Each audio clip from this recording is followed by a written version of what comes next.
What's going on, everybody? Jeremy from Satera Tuning here. Tulo is on vacation. He's in Norway or something like that, out of the country. So you're going to get me for the whole thing here today. So no real big subject to cover unless somebody comes up with something. So, we'll do our shop updates and then sit down for some couple questions that we do have, could use, should use, and kind of go from there. So we'll head around and see what we got going on. Arturo doing his thing, getting in the engine bay there. This one is a unique. This is our beta tester for our Satan 170 flex fuel on the 392s. So all I can say right now is we have it running on a Demon 170 calibration. A couple little things we got to iron out on it, but we have made progress, so that's exciting for us. So if we can figure this one out, it'll be available on modern 5.7 392 cars, so that'll be good. So then we can walk under this one. Cool view here. Woo. So this one came back in. We did a level 3 on it, level 3.5 with our cam. Made over 1,000 to the wheels. And we are battling the sad intercooler pump. So it's a 2015 with like 3,000 miles on it. But sadly, cars that sit get issues just like cars that are driven. So getting a new pump put on that one. This one here, getting a bunch of stuff done. Level 3 fuel system. Some goodies over there. Turbo kit. Woo, almost done. Our fabricator came back from Greece, so we're finally knocking stuff out in regards to that. So thanks for those with the patience on our turbos line up and exhaust welding and everything. Nice little pipes over there. So we are progressing on it nicely. Over here, oh man, that camera is dirty. Ooh, hold on, let's clean that up. My brother's doing a wrap on this one, doing a matte on the top, over to the carbon fiber hood, matte black. Hard to see, it is actually a carbon fiber hood. And then the customer on this one, not going to give the details away other than that, but he actually designed the wrap that he wanted in Gran Turismo. So he actually sent us pictures off of Gran Turismo and how he built it, and we are going to implement it with our wrap. So gonna look pretty cool. We're looking forward to seeing that get knocked out. There he is, Tulo, come back home. Supposed to be at work, what happened?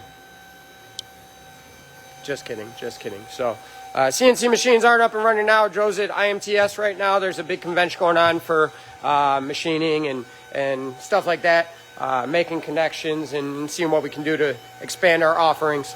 But good sight to see there. Valve covers all caught up. So raws are ready to ship. We're waiting for anodization to get back to us with those.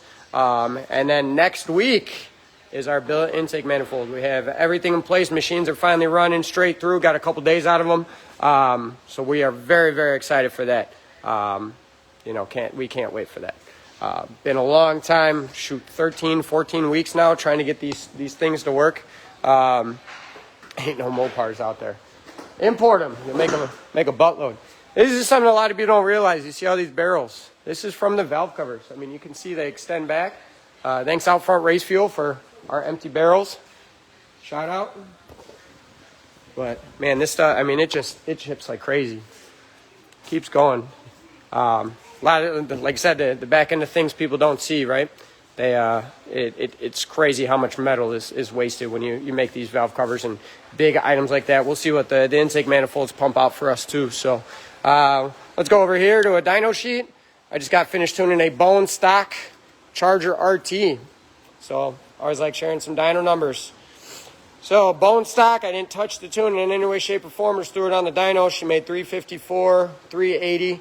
I did 3 dyno pulls. It actually was the 3rd dyno pull that read the highest, so I used that one. It was heat soaked, believe it or not, but these things like heat to make power. So made 354 stock, and then when I was done with it, it made 370 to the wheels with 408 torque. So not bad at all to pick up, almost 30 foot-pounds of torque down in that mid-range. I mean, look at that. That you can definitely feel that.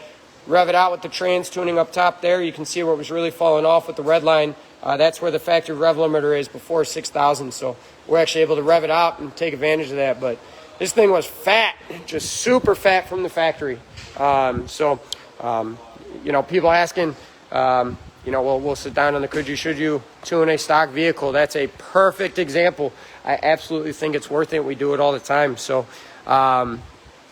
you know, every vehicle is different. Sometimes we get, you know, a significant bump like that. So it's at 16 horse and almost 30 foot-pounds of torque. Other times it might only be a couple. Every vehicle is different. You can't expect them to be exactly the same. So it's beneficial. Let's see what we got in the parking lot here. So, Rick, yours is almost done. I'm going to finish street tuning after today. Hopefully we'll give you a call. We'll see. She's doing all right for me. So hopefully we'll wrap this up for you, man. Just so you guys know, this one started off just a bolt-on car with headers. We then put our Vortec blower on it, made 529 to the wheels. Just put our cam in it. It lost over 1.5 pounds of boost and gained just about 50 horsepower. It makes 580 to the wheels now out of a 5.7. Stock motor, just headers, Vortec, and pump gas. So, yeah, these 5.7s like boost. These 5.7s like boost. So, you're next up there on the dyno. Don't worry. She's coming next there. Go over there, but I know the Wi-Fi. So I know it's been a couple weeks. Sadly, this one was here a while ago. This one made over 1,000 to the wheels. That orange one, the super stock. Beautiful car. One of the prettiest we've worked on. And his 2.7 blower locked up. Wasn't overspinning it, you know, based on what they recommend. It's just one of those, luck of the draw, right? So doesn't have that many miles on it. But sadly, his blower locked up. So we probably, for the time being, are going to put a ported 2.4 on it because we kind of anticipate same power output from the 2.4. We're going to spin a little faster than the 2.7, but should make the same power with a reduction of a little low-end torque on it. But, yeah, a bunch of other stuff in the parking lot. Like I said, don't want to fall off the Wi-Fi like Tulo does and lose you guys out there. So just another week in the books. So, yeah, I'll head in. I see you guys throwing some questions out there, so we'll get going on that. I missed my lunch, too.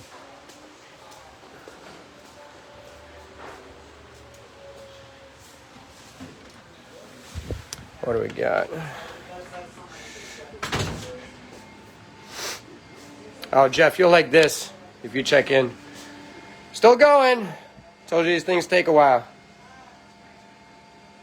3D printer going to town. So what this is here is Jeff got one of our sheet metal intake off the shop car for a single turbo setup.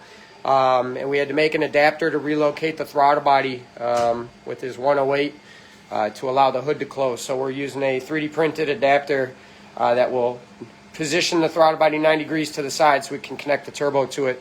So thing is going. Let's see, we are, 40 hours into it with another 40 hours to go. So hopefully this time it doesn't fail on us. But I got a bunch of, you know, testers here. Give an example. This is one of our initial testers of it.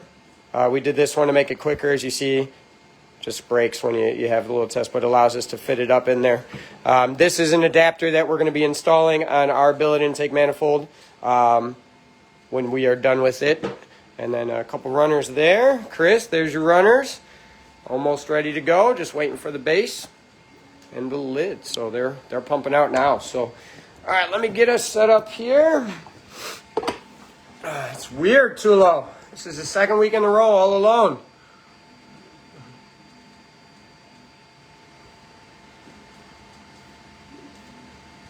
Let's see. All right, getting all set up there.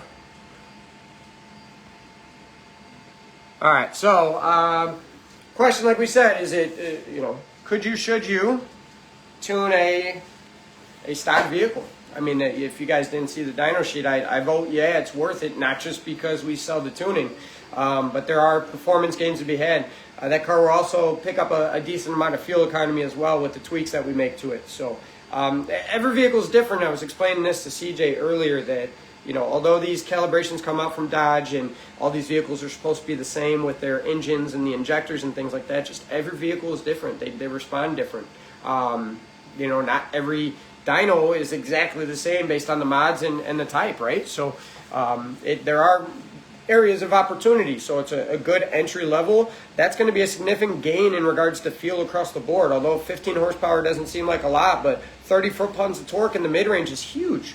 You know, so talking to the customer and what his next steps are, you know, it's a good stepping stone to have it out there. I've had some. I know Chris, you beat the heck out of your RT when we were playing with that one, and it's pretty impressive what it does. Even though the dyno numbers don't necessarily translate, but based on weight and where the torque is and the shift schedule that you can tweak, you know, it can gain quite a bit. Now, obviously, the higher the compression, you know, 392s respond a little bit better normally than a 5.7. 5.7 is better than a 6.1 or even a pre-Eagle 5.7. So a lot of variables within it, but there are improvements to be had, right? So that's definitely, you know, worth it in my opinion. Could you? Yeah. Should you? Absolutely. Obviously, I tune every vehicle I get. My wife's too, the minivan. I mean, you got to do what you got to do, right? Any bit to get you to the girls at school faster or whatever, it works. So how many, so a question I have is how many Hellcat front drive conversions have we done on Scats with Whipple 3.0? We've done quite a few. We were actually one of the pioneers for it too. We had a couple 392 builds when the Whipples, the 3.0s came out, you know, really having some high horsepower goals, 4 digits. And based on what we could calculate, based on rotor RPM, the only way we saw it really being possible was if we did a Hellcat front drive conversion. So essentially you need everything from the front, timing cover, water pump, you know, all of the pulley combinations, everything like that, lower pulley, and oil pan. So then with the Whipple itself, you do need a different snout, and now Whipple has offered an adapter to use the mechanical bypass valve if you want. That normally comes on the 392 Whipple, but most will opt to get a you know, Hellcat bypass valve and then throw a smooth boost on it or something like that. But yeah, we've done quite a few.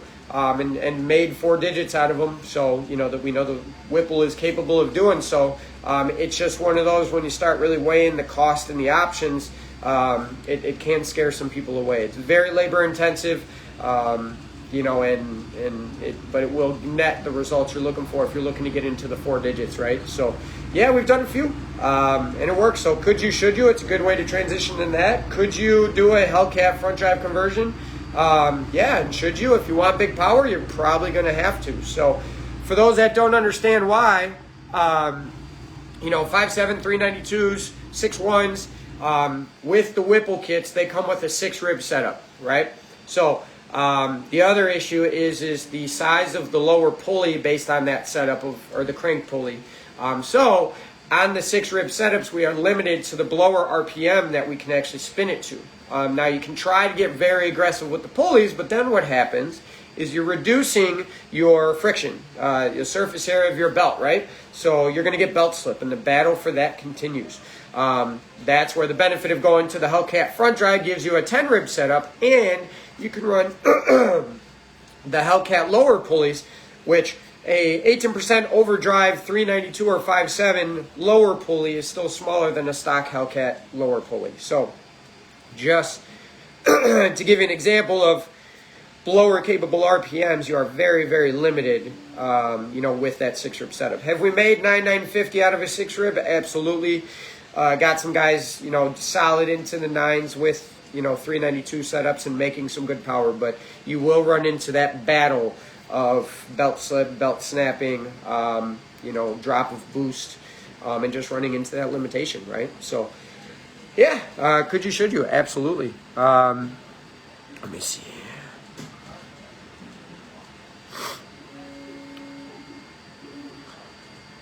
Don, why again won't a piggyback box work with the 85? So for those that don't understand, there are units out there where you buy a basically it's a secondary computer that plugs into your injectors. And then what happens from there is that secondary little injector controller adjusts the injector pulse width based on the ethanol content that you see.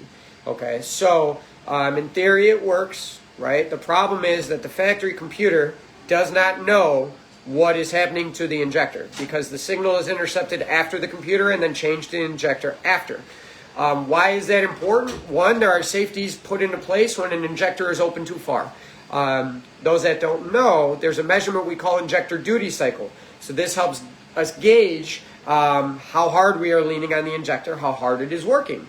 Naturally, you don't want to exceed or get to 100% duty cycle because like anything, if you're exceeding 100%, you're going to get tired.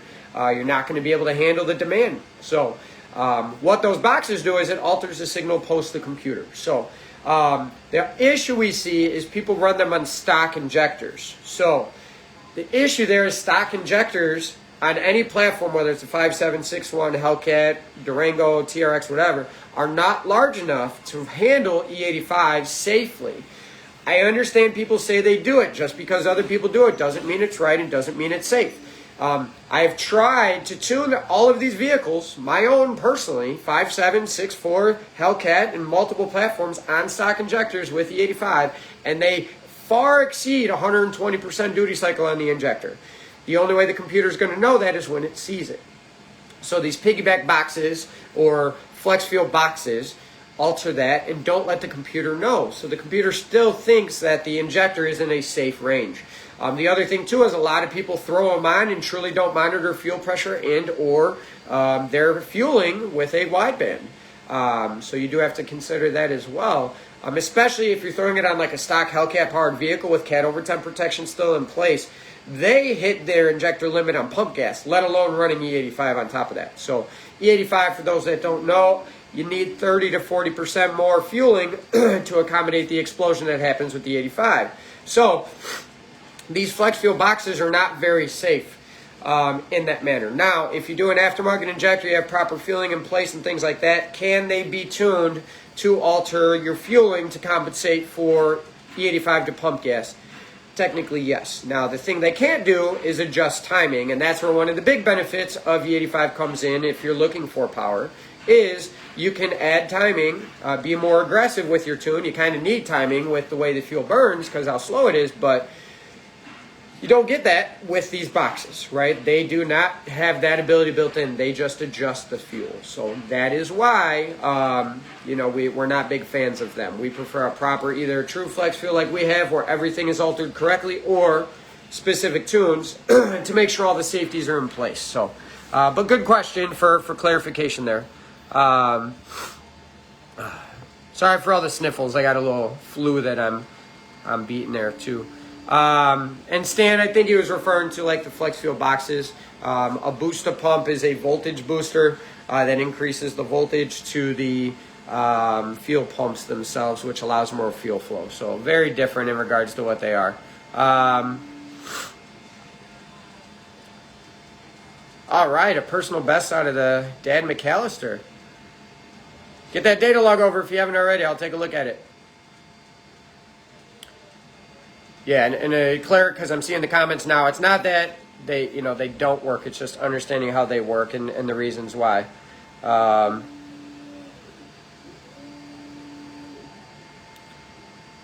Let me see, good one here. Is there any way to incorporate an underhood icebox with a 392 Gen 5 Whipple using an existing coolant pump from the kit?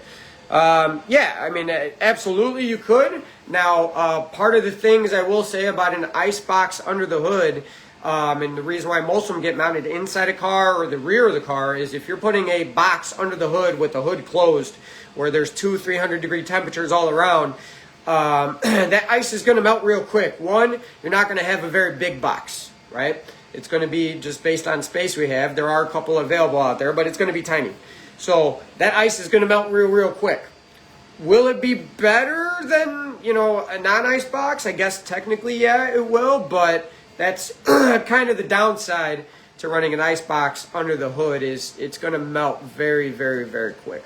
You're probably going to run out of ice before you even get up and do, half track really, but it will be an improvement over stock. So any fabricator could make one. I think there are still a couple. Early on, there were a couple available, but obviously not very popular because of the location.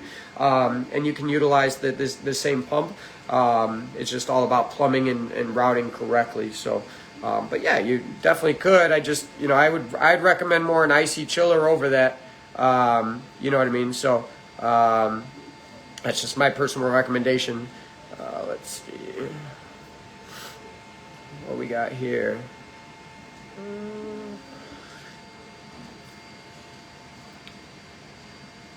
Mark AV, a level 1 package plus E85 on a red eye with ID 1300s. Need to address the fuel system or stock pumps okay? So for red eyes from the factory, they come with 2 fuel pumps. So normally on a non-Hellcat, we put 2 pumps in the tank or 3 pumps depending on the power.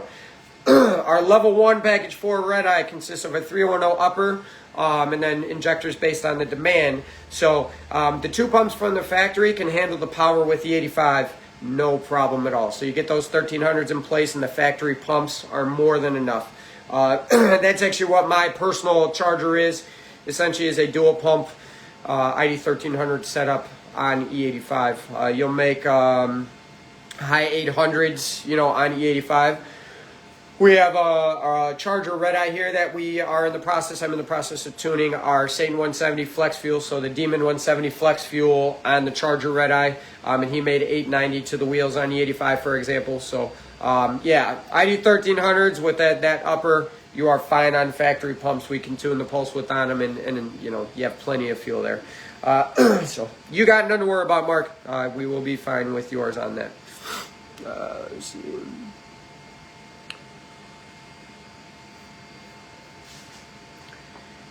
You're right. You know, at the end of the pad, Don said the icebox is full of steam by 1300. If you have power, it doesn't matter where you mount it. Absolutely, but if you have it under the hood, it's going to happen much quicker. You know what I mean? In the trunk where, you know, it's just above ambient or ambient temperature, you know, versus under the hood where it's 300 degrees just naturally. Plus, in the trunk, you normally have a bigger tank where under the hood you're limited, so it's going to be, you know, it's going to evaporate and melt much quicker. So, in agreement there, right? But yeah, another one, I know we visited this a while back. What's up, Brian? Well, you know, should you run E85 on Hellcat injectors with a 5.7 392? I had a couple guys reach out. Could you? Yes. Should you? You can. And the reason why it's kind of an iffy thing, one, fuel pumps, depending on how tired that is. You know, we see that those injectors are right at the limit for a stock vehicle. I can tell you I've had some cam setups of ours run out of injector when running a Hellcat injector with stock fuel pumps. So that's why we like to overfuel. Remember, Hellcat injectors are rated at a much higher, you know, fuel pressure. You think about what they are delivered by a Hellcat, seeing 80, 90, 100 PSI plus, depending on the platform. You know, it's one of those. You can do it if you're stock bolt-on, absolutely, to be budget friendly, but if you have any growth in mind, just to bite the bullet early and get a proper set of injectors. So, spray on a stock Hellcat, could you, should you? Could you? Yep, should you? Absolutely. If you want a little bump and you want flexibility, you know, absolutely would do it. So, I mean, you know, one thing about nitrous, it does cool from the inside out. So, although you're making the power, it does help kind of reduce the odds of those rings pinching. Keep it around 150, you know, 150 shot. It'll live a, you know, good life on it with a proper tune. I got a couple out there running 200, 250 shot on stock bottom ends. They like to party. They're on corn too, which helps a little bit. But nitrous is good if done right. There's the right way and the wrong way to do it, and I think it gets a bad rap by the wrong way. And when you do it the right way, the problem is we see it ends up getting expensive. So it's one of those things where, you know, yeah, when you see a $1,500 nitrous kit, you're like, oh, it can make a lot of horsepower super cheap, and sure, you throw it on yourself, it's fine, but to do it right, you throw in a bottle heater, a bottle opener, purge valve, you know, the progressive window switch. You, like I said, it adds up very, very quickly, and, you know, you can... you know, it adds up quick, and then it ends up getting into that realm where you're close to a blower, right? You save a little bit more, and then you get the blower. But flexibility is nice, you know, and yeah, it's great. We just did a nitrous setup on a car, and can't give names, can't give information on it, grudge life, but you know, just one of those. You know, we did on the Durango Hellcat that we had when we set the record way back when. You know, it's great to. Even in that setup, you want an extra horsepower when you want it. What better way to do it? You know, drive around and just swap a tune, throw a bottle on, and pick up at 150 horsepower super quick. So, still one of the cheaper ways, cost versus horsepower, but more maintenance goes into it, right? So, just something to consider. So, Brian said, can I tell everybody it's okay to run E20, E30 on a stock Hellcat stock tune? So this comes from, I would say, the import world, where a lot of people want to try to squeeze out every last bit they can as safely as they can. So pump gas for the most part across the country, is about E10, right? So one of the benefits of alcohol, it's high octane. So a lot of the import guys doing stuff is they'll do a blend where you're at the pump, you fill up 15 gallons on 93 and then throw 4 gallons in of E85. And what you're trying to do there is lean on the E20, E30 to increase octane, maybe add a little bit of cooling to it, right? In theory, on a stock tune, there is enough fuel system there for it. If you tune for it, you can. But here's my concern with that, like we discussed a while back. I think it was 3 or 4 vlogs ago. The E85 from the pumps, even if should you have Captain Helmet join me? Why not, right? If he's sitting there doing nothing. E85 from the pumps, right? Even you got a good down in Florida. I know that's where Brian's at, unless you move. But down south, I know they got several pumps down there at 80, 85% all the time. Well, that 15, 20%, if it's 80, 85%, believe it or not, is not mixed with 93 pump gas. It's not mixed with 87. It can be mixed with 50 octane gas, right? So even if you're at E30, you actually could potentially be reducing your octane over a full tank of 93. So it's one of those things. Yeah, you get the cooling factor from it, but you really don't know what that ethanol is in regards to the actual octane, right? Because if you're at 80%, you have that extremely high octane from the fact that it's concentrated E85.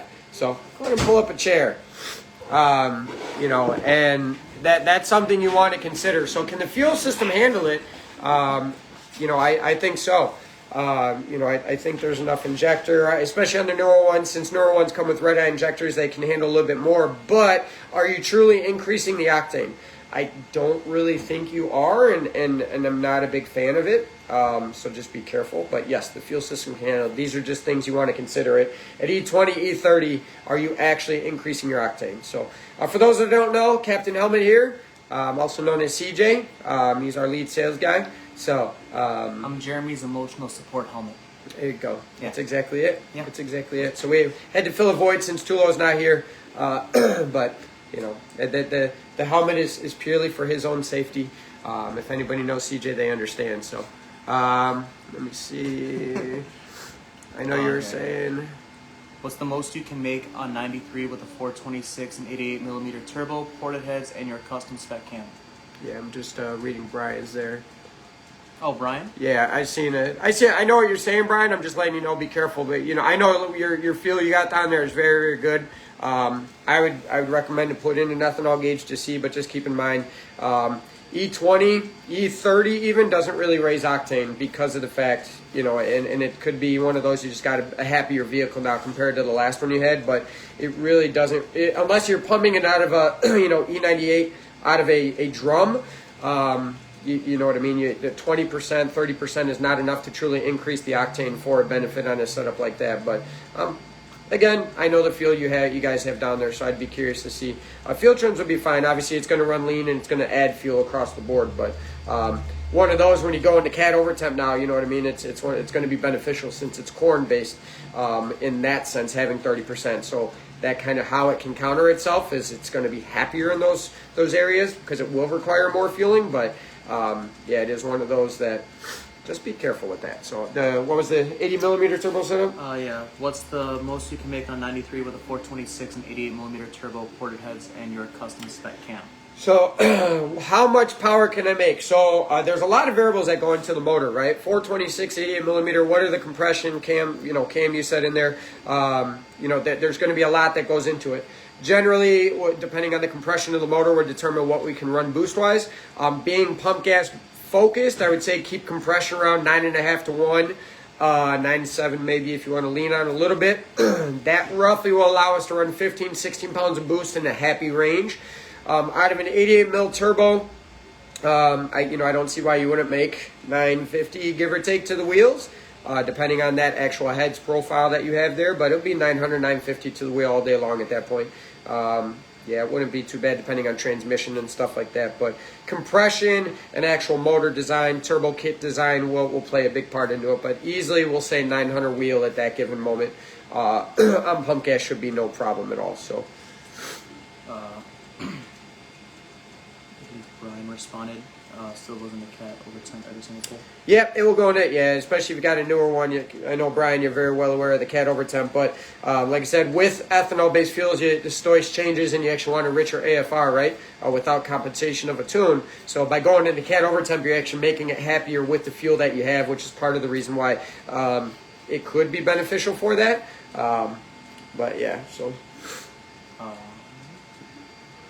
yeah, 9.5 1 compression, James, that'd be a happy one. I don't see why, 900 at a starting point, but beyond that, what are you doing? Seeing if it'll stand with that. Oh, okay. There you go. CJ got stage fright. I get nervous. Oh, Cam. He gets nervous. He's shy. He's a little guy. Don't make fun of him. But yeah, so but yeah, that's kind of how it goes. So what'd you say? Running from day one, knew how I got my dad E90 at the pump. Oh yeah, that's the one we saw already. So yeah, but no worries. 2023 Hellcat Challenger shows 0.72 lambda when it hits the 1717 limit, but this new one doesn't dump, boost, and fall over. Yeah, they changed the fuel pump settings on them to allow for a little correction on the fuel pump side of it. But 0.72 is fat, man. That's yeah, you'll fall plugs out. You keep being under that way, as you know. But it will continue, and once it gets there, it might hit that limit. But they did add a couple things since then to try and help prevent that. But it could still hit it. So. What else? Do you have any questions that came through today? I don't have anything currently. You're so shy. It's so funny. I get stage fright. You get stage Can't help fright. it. That's why we have Tulo do this. He's a big personality. Stock Hellcat Durango, does the AFE cold air intake kit do anything other than help make that sweet blower one louder? This is a good question for anybody, I guess, intake. So the main focus for the question was on a stock Hellcat Durango. Does the AFE cold air do anything other than to amplify the sound? This kind of goes into when we talked about ported intakes and throttle bodies. I don't think it was last week, but the week before. From the factory intakes flow very well. So in theory, you're not necessarily going to gain performance. Really what we say is generally throw an intake or a drop-in filter, and that intake will flow well over 800 wheel horsepower. So the change of any type of performance gain comes from the filter element, not necessarily the intake itself. The AFE ones, obviously being more open element, is going to be louder. Once you exceed 800 wheel, give or take, then we see the air boxes become a restriction, and then it will amplify. But in stock form, the filter element is really what gives you that type of power bump or gain potential, but the air box itself is not it. We make plenty of power through those stock air boxes. So when are we going back to the track? We are very behind on work right now, so that's our focus before track, sadly. So hopefully we can play catch up and get to the track, but right now we're just trying to knock these builds out and let our customers get back to the track. So fortunately, thanks for the support. We've had a lot of delays with parts and such, so we're just trying to play catch up when we can as this stuff shows up. So my fleet, I'm trying to sell it for some big business moves. So anybody wants a twin turbo TRX in my Charger, please take it. I need to get rid of it for these moves. But but that's a good question in regards to CJ was asking about runner length. We can kind of talk about that a little bit, about swapping intake manifolds in general. So kind of like back to the factory intake. If you don't have restriction, if you don't have anything holding you back, there's no point in swapping it. And high ram, one of my employees asked me, how's good the Holley high ram, right? Understanding what the different runner lengths do will help you kind of understand what you're looking for. Shorter runner lengths are better for high RPM power. Long runner lengths are better for low to mid-range, and then so on and so forth in between, okay? So you want to set your runner length up based on your cam profile, RPM you're trying to gauge power at, so on and so forth. So generally what will happen is guys will put real aggressive cams in these cars where it takes power away from low to mid-range and then will pick up power on the top end, right? So how do I get that back? I go to a longer runner type intake to help gain back low to mid-range to kind of offset where I lost with the cam. So again, gauge it. That's why our intakes are going to be so special because of the fact we are going to have adjustable runners built into them where you can bolt in a runner length of your desire to achieve the power that you want. Or the RPM curve that you're looking for in regards to your combination. So we are very, very close. We're very excited. A lot of work. As you guys saw, that little piece behind me that's printing has been going for 40 hours, and we got 40 hours more. When it comes to 3D printing, it takes some time for that refined finish. So the prototypes are a lot quicker, but these things take a lot of time to do. So, got a couple more questions come through. So speaking of intakes, what's the deal with these velocity stacks? These guys are running on these Whipples at the track. yeah, so what it does is, let me see. We'll use this as a visual specimen, okay? So we'll use this as a throttle body opening, okay?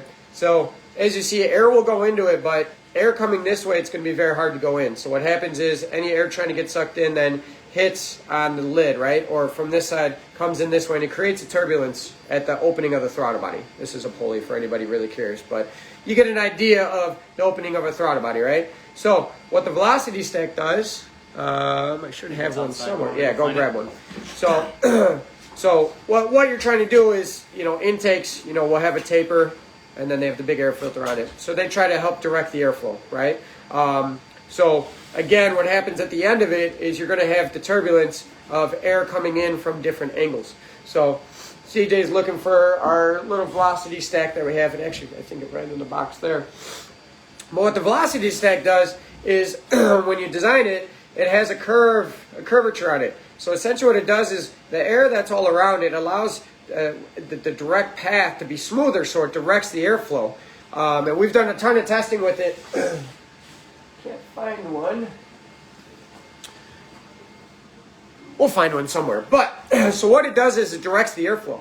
So when you eliminate turbulence and you increase velocity, it allows more air to enter in at any given time. So on boosted applications, the effects are amplified. We have seen 1.5 to 2 pounds of boost picked up by velocity stacks. So going back, Michael Montgomery, if you're in here, I know you like that Vortec, that V13 that we did. We did some testing. We picked up 2 pounds of boost by putting a velocity stack on it. And I mind you, this was not a crazy advanced velocity stack. It was literally just a little curve that we 3D printed in like a half hour. And it picked up 2 pounds of boost just by putting that in and just redirecting the airflow. So same thing at NA, naturally aspirated, with guys that keep getting these bigger throttle bodies and stuff like that. You put that velocity stack on, which gives you that curvature, and it just directs the airflow in. So we actually have one, the silver car in the parking lot. Same thing, he picked up just over 1.5 pounds of boost when we did the velocity stack. So when he put his Whipple on, we 3D printed a velocity stack for him, and then we 3D printed an adapter to use his factory airbox. So when he went to the track, the goal with that was we knew the boost level he was hitting when it was cool out, and when he was racing in the summer, we wanted to be able to kind of compensate for the heat and the drop of boost. So that velocity stack did just that. So he went to our track day, and with the velocity stack, when it was like 90 degrees out, made the same boost he did when we tested it at 60 degrees. So it's just directing airflow. It makes it easier. I explain to my customers all the time when we're talking turbo design, charge pipes and stuff like that. Look at airflow like liquid. It's very much the same. Oh, there it is. You found it. So it was on my desk. I was on your desk. Who knew? So it's kind of a bigger one, but so as you see, like we said, the curvature directs the airflow to go in. So giving it that smooth transition in, we tested this on a Whipple 3.8 car. It's our little prototype tester, and it gained over 2 pounds of boost just by throwing this on. So thank you for finding that so they could see the curvature. But it's all about making it easier for air to get in, right? Same thing for porting a blower. You're making it easier for the air to enter into the rotors. We're doing the same thing. So if you look at airflow like liquid, you try and spray water, from the side and try to have it enter into the opening, it's going to splash around, versus if you give it something smooth to go around, it makes it easier. So they do work very well. Turbos, centrifugal blowers, PD blowers, it does not matter. Blower applications, it works very well. And a lot of aftermarket intakes, billet intakes and stuff, if you actually open them up and look inside, they actually have mini velocity stacks going on the runners as well to help direct the airflow and, help out with that. So, what was the next one? Speak up. Are we going with this one first or this one? Yeah. This one? Yeah. That? Sure. 100%. No, that was... Okay, that's what I thought. All right. 2021 Durango RT looking to get 500 horsepower. Is the best bet Whipple, and will tune affect the track sport toe settings? I'll start off with the settings, track sport. I get that question asked all the time. So when we tune the vehicle, all of those settings stay the same in regards to their functionality. So they still work. Sport, track, snow, all in place. 500, if we're talking 500 wheel horsepower, crank, whatever, it's up to you. In regards to what the best option is, it's Sorry. based on your, what you like, right? So talking about the power adders, you have PD blower like a Magnuson or a Whipple. Positive displacement blowers, those are the ones that go on top of the engine where the intake manifold will go. The benefit to those, when you slam the gas, you got a lot of low to mid-range torque. The boost is right there. It's very quick, so it gives you that grunt. Positive displacement is because it simulates adding that type of displacement to your engine. So a 5.7 with a 3-liter Whipple is like an 8.7-liter engine. That's why it makes all the torque, okay? Whereas a centrifugal blower like Vortec ProCharger, Torque Storm, there you go, Danny. Those are superchargers that are not mounted on the engine, still belt driven, and they run, usually through an air-to-water intercooler. Vortec has an air-to-water or air-to-air intercooler, while Vortec has an air-to-water intercooler still. But those being offset, their boost is very linear. So what that means is when you smack the gas down low, it doesn't necessarily have all the boost. The higher the RPM, the more boost it makes. So those drive very well. They're not very light switchy in regards to feeling, but you don't make as much low to mid-range power because there's less boost, right? Whereas they make more boost as the RPM goes up, so they have a better pull on the big end. So all personal preference, right? Both are beneficial and will essentially get you to the power goal you're looking for. It's just, you want the low to mid-range and that immediate torquey feeling, or would you like more top end and pull on the big end with less impact down low? So great question. Either will be able to achieve your goal. The PD blowers on SUVs are very popular because they're heavy. They need a lot of help getting out of the hole and taking off, right? Although they have gearing and all-wheel drive, they're still heavy. So a lot of people do like that torque that those PD blowers do implement, and no sense in trying to save the top end because they're bricks. So, but yeah, so good question there. What else we got? The next question that came through is any fuel pump choice for a supercharged 6.4? Supercharged 6.4 fuel pump choice depends on your horsepower goals. So that will determine what your fueling needs are. And also the fuel type you're going to run, whether it's pump gas, race gas, E85, that will determine it. So generally the stages we see, basic supercharger setups on 6.4s with a proper set of injectors, you can get away with the stock fuel pump and or maybe a booster pump as a little band-aid. Beyond that, we go right to 4 fuel systems and go to a return style. Just do it right the first time. And then determining how much your long-term goals are will determine, how advanced you have to go with that type of fuel system. But, yeah, it depends on the power and depends on the, fuel choice you are going to run. So, good question. 6.1 with Cook's headers and a tune, but it's in limp mode. Do I need to add green cats or go back to stock? Headers won't create a limp mode. So first you have to determine what your limp mode is. Is it the two most common on these is throttle body limp mode or transmission limp mode. But a bolt-on car like that won't create a limp mode situation. So it has nothing to do with your cats. It has nothing to do with anything like that. Normally airflow tables and or transmission slip is what's going to cause limp mode. seeing the number 6-1 there. Most common cause for limp mode on those, especially the age, is the speed sensor on top of the the valve body. That will create a limp mode situation for you. But you should have a check engine light on or some sort of code that's going to tell you why you're in limp mode, and that will direct you. But it has nothing to do with the headers in any way, shape, or form. So swapping cats out isn't going to change it. You got to figure out what is mechanically wrong. So I'm going dual pump setup. I haven't seen any options to get rid of the right side secondary transfer pump supercharged 6.4. So to explain the secondary side on the transfer pump, most vehicles don't actually have a physical electronic pump over there. Just so you guys know, it's a Venturi fed. So there's a lot of confusion where people think there's actually a mechanical fuel pump on the passenger side when there's actually not. So if you don't know what Venturi is, that's the effect of, again, fluids or something passing by here creates a suction that then will allow something to come out this way and join it. That was kind of weird. I'm sorry. People are going to laugh, but you got the point. So there's actually not an electronic pump on the passenger side. So that's why you don't see a swap for that, because it relies on the suction of the driver's side fuel pumps to suck the fuel out of the passenger side. So that's probably why you see that they don't come with two pumps or anything like that. That's one of those,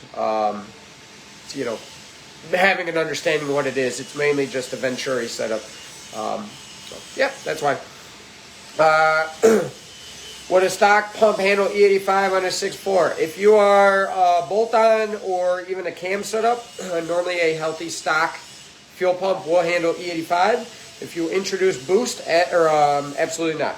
A single pump on that platform will not handle E85. You will need to go to a dual pump, return style fuel system in that manner. I get it. There are people that will sell you a 4-hat, and keep it returnless and stuff like that. Just do it right the first time. You're halfway to the cost of doing it that way, and there's a lot of benefits to going to the return style. So no, a stock fuel pump cannot handle E85 when boosted, but naturally aspirated normally can if your pump's not tired and you don't have a lot of miles on it. So, but that being said, we're approaching an hour here, so I think we had some good questions come through. Keep the questions coming. If you're seeing this later, we'll jot them down for next week. Tulo will be back. We'll celebrate that. It was Cam's birthday yesterday. Everybody wish old man a happy birthday. And thank you again, everybody, for the support. People waiting on the builds, the patience. We know it's been an interesting year, so we're hustling away, guys. So thank you very much, and we'll see you next week.